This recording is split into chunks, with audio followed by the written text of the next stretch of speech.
토머스 멜서스. 영국의 경제학자 토머스 멜서스는 산업혁명으로 물질적 풍요를 누리며 미래에 대한 장밋빛 희망이 넘치던 시절에 암울한 미래를 제시함으로써 불길한 사람이라는 꼬리표를 달고 다녔다고 한다. 그는 대표작 인구론에서 식량이 늘어나는 속도보다 인구가 증가하는 속도가 훨씬 빠르기 때문에 인류는 식량 부족으로 인해 멸망할 수밖에 없다고 주장했다.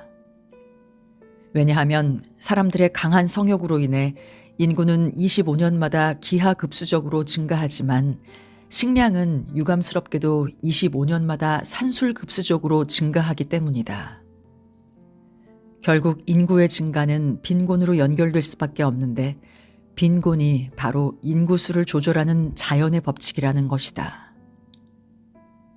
당신은 인구 증가는 미덕이기 때문에 권장되어야 한다는 생각이 지배적이었다.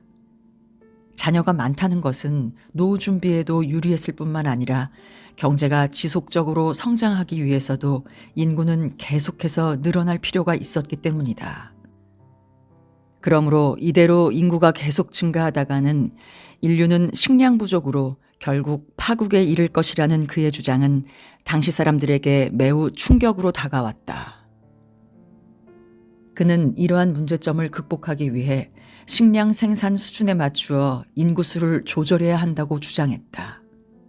이를 위해 결혼을 늦추거나 출산을 조절할 필요가 있으며 빈민구제를 위한 구빈법 등은 폐지되어야 한다고 했다.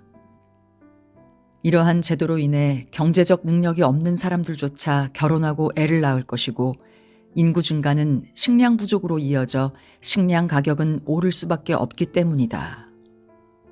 이렇게 식량 가격이 오른다면 성실히 일한 사람들까지도 피해를 입는다고 주장했다. 멜서스의 이런 주장은 다행히도 틀린 것으로 증명되었지만 그의 이론은 다양한 분야에 영향을 미쳤다.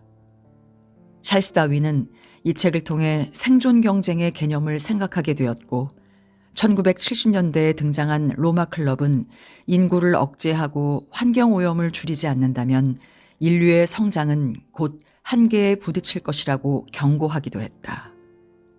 또한 중국의 한자녀 정책이나 한국의 산하 제한 정책에도 멜서스의 주장이 결과적으로 영향을 미쳤다고 볼 수 있다.